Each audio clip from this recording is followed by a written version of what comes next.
Sir, self study कैसे कर रहे हैं जर्मन लैंग्वेज का?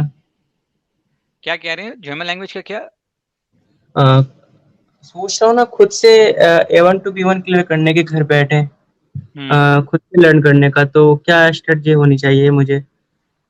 यार देखो, स्ट्रैटेजी बड़ी सिंपल, थोड़ी सी चीजें वही रिपीट करनी पड़ेंगी मुझे कि सबसे पहले तो ये कि जो 5 वेबसाइट्स मैंने आपको दी हैं उसके ऊपर सारे लर्निंग रिसोर्सेज अवेलेबल हैं एटलीस्ट B1 तक। तो आपका काम तो हो जाएगा A1 A2। इसके आपने सबसे पहले शुरू करना है अल्फाबेट्स की फोनेटिक्स के साथ। फोनेटिक्स कहते हैं कि उनकी साउंड्स कैसी निकलती हैं, पहले आपने ये देखना है। ठीक है। इसके ऊपर यूट्यूब चैनल मिल जाएंगे, इसके ऊपर आपको वेबसाइट्स मिल जाएंगी जो मैं ऑलरेडी शेयर कर चुका हूँ, वो डिस्क्रिप्शन बॉक्स में भी यहाँ पे आपको की स्ट्रीम के अंदर मिल जाएंगी, या स्ट्रीम को रिवाइंड करके दोबारा देख लेना बाद में, सब आपको मिल जाएगा। जब आपकी अल्फाबेट्स हो जाएंगी, आपको उनकी साउंड्स आ जाएंगी, फिर आपने बेसिक कॉन्जुगेशन करनी है। जैसे कि इंग्लिश में आपका होता है प्रेजेंट इंडेफिनिट में कि आई एम, या थर्ड पर्सन के साथ ही इज या शी इज, उसके ऊपर आपने जाना है। फिर आपने क्या करना है, शुरू में A1 का मैं आपको बता रहा हूँ, A1 तो बिल्कुल हलवा होता है। A1 के अंदर आपने जो आप रोजमर्रा के काम करते हो वो आपने देख लेना है कि आप क्या करते हो। आप सोते हो, खाते हो, खेलते हो, पीते हो, काम करते हो, पढ़ते हो, लिखते हो। ये कोई बन जाएंगे आपके कोई 20 या 30 वर्ब्स। ठीक है। वेबसाइट्स ने इन वर्ब्स की लिस्ट बनाई हुई है ऑलरेडी, ये सब काम हुआ हुआ है जो मैं आपको बता रहा हूँ, ये समराइज फॉर्म में आपको मिल जाएगा। वो 30 वर्ब्स जो हैं वो आपने ऑलमोस्ट हर रोज आपके वोकेबलरी में यूज होते हैं और A1 में भी वो होते हैं। उनकी आपने कॉन्जुगेशंस याद करनी है। जैसे फॉर एग्जांपल schreiben, एक वर्ब है, schreiben कहते हैं लिखने को।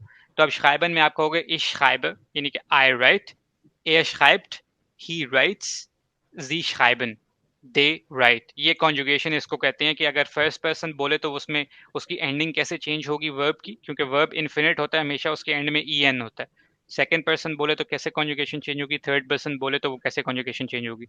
ये आपने याद करनी है, जो most common verbs daily life में यूज होते हैं। जब आप ये इनकी कॉन्जुगेशन बना लोगे ना, तो फिर आपका उसके बाद अगला फेज आएगा सेंटेंस स्ट्रक्चर का।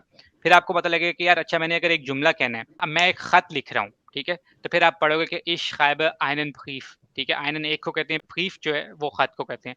फिर आपको पता लगेगी कि अच्छा, अब मुझे बेसिक जो एवरीडे लाइफ में वोकेबलरी यूज होती है वो भी आनी चाहिए कॉन्जुगेशन के अलावा। तो फिर आप वो वोकेबलरी की भी चीजें जो हैं वो फ्रूट्स के नाम हो गए, डेज ऑफ द वीक के नाम हो गए, वेदर हो गया, अपने आप को इंट्रोड्यूस करने के जो हो गए, ये सारा जब आप इकट्ठा कर लोगे तो आप जुमले भी फॉर्मुलेट कर लोगे, आप उसकी लिसनिंग भी करोगे तो उसको बोलने की प्रोनाउंसिएशन भी प्रैक्टिस कर लोगे, और जब आप लिखने की बारी आएगी तो आप इसको लिख भी लोगे क्योंकि आपने सेंटेंस स्ट्रक्चर किया होगा। तो A1 के अंदर बेसिकली इससे ज्यादा कुछ भी नहीं होगा। ये जितना मैंने बताया ना, इसको थोड़ा सा एक्सपेंड कर लो और इसको थोड़ा सा स्ट्रक्चर वाइज कर लो, तो ये आपका A1 तो यूं करके निकल जाएगा। डिपेंड कर रहा है कि इस वक्त आपका लेवल क्या है, ये तो मैंने पूछा ही नहीं। सर, A1 जस्ट मैं कंप्लीट करने वाला हूँ। तो है ना A1 में ये चीजें कि नहीं जो मैंने आपको बताया? ये राइट सर, राइट। तो देखो ना, बस यही है। A1 अगर आपने कर लिया तो A2 जो है वो बेसिकली इसकी थोड़ी सी एडवांस्ड फॉर्म है, उसमें आपकी वोकेबलरी इंक्रीज हो जाएगी, ग्रामर में थोड़े केसेस जो हैं वो और ज़्यादा ऐड हो जाएंगे, और सिचुएशंस जो हैं वो थोड़ी सी कॉम्प्लेक्स कॉन्वर्सेशंस हो जाएंगी। जैसे कि सिर्फ अगर आपने अपने आप को एक्सप्रेस किया तो वो आपसे ये पूछ लेंगे कि आप डॉक्टर के पास गए हैं, तो आप अपने आप को एक्सप्रेस करें कि आपको क्या प्रॉब्लम है उसके सामने। थोड़ी सी कॉम्प्लेक्स कॉन्वर्सेशंस जो हैं वो आपने सुननी और बयान करनी होंगी।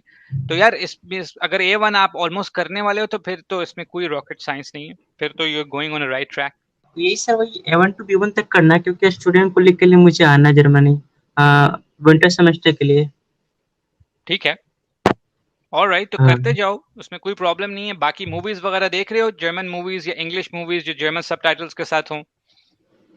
यस सर, लिसनिंग का मैं करता हूँ, थोड़ा मूवी देख लेता हूँ। बाकी ये मैंने ये हैरी पॉटर का बुक भी पढ़ा था। हाँ, वो भी कर सकते हो। वैसे तो ये है कि A1 लेवल के लिए ना जर्मन की जो बच्चों की स्टोरी बुक्स होती हैं वो बहुत ज़्यादा रिकमेंड होती हैं, और मैंने खुद भी पढ़ी पढ़ी थी बहुत पहले। लेकिन उसमें बहुत ही आसान आसान सेंटेंसेस में जो है ना वो लिखा होता है कि यस, छोटे यस, बच्चों की जो यस। किंडरगार्टन की बुक्स होती हैं, तो वो पढ़ो। उसके या। अलावा यार रेडियो वगैरह सुनो, और ये कोशिश करो कि जो सुनो उसको साथ साथ लिखो।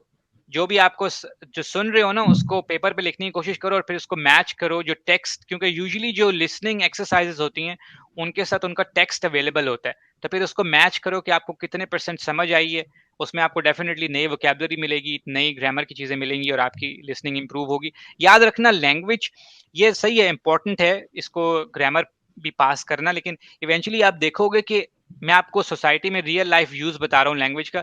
लैंग्वेज सीखने का मतलब ये है कि आप लोगों से बात करने के काबिल हों। ये बेसिकली सिंपल डेफिनेशन है लैंग्वेज की। आप जितने मर्ज़ी सर्टिफ़िकेट करते भी जाओ ना और अगर आपकी स्पीकिंग अच्छी नहीं है, तो कंसिडर यही होगा कि आपको लैंग्वेज बोलनी नहीं आती। आप मेरी बात समझ रहे हो? Yeah. ऑलराइट।